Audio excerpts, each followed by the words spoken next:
Mga nakaupo sa politiko, mga kurakot lagi kuno.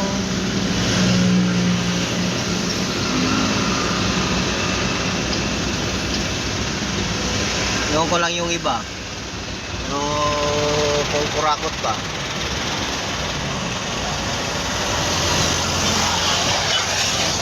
Mataas na posisyon eh. May mga issue na eh. Basta. Sila ba ngayon yung mga kurakot ngayon? Dati nangungurap. Dati nang gumagawa ng masama, pwede pa rin tumakbo ng politiko.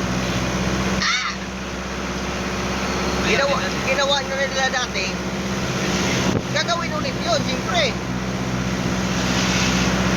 Ano yun, papayagan pa rin nila tumakbo. Klaseng ano yan.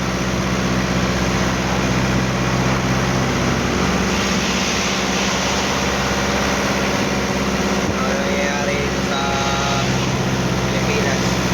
Sa ibang bansa ba yan, gumagawa na ano, bitay na.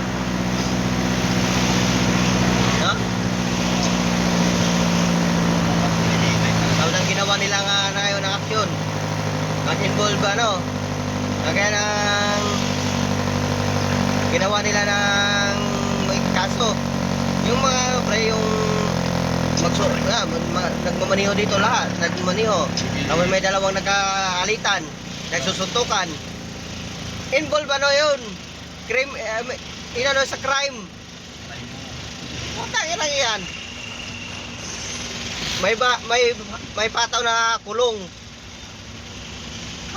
Tapos ano, tanggalin niya.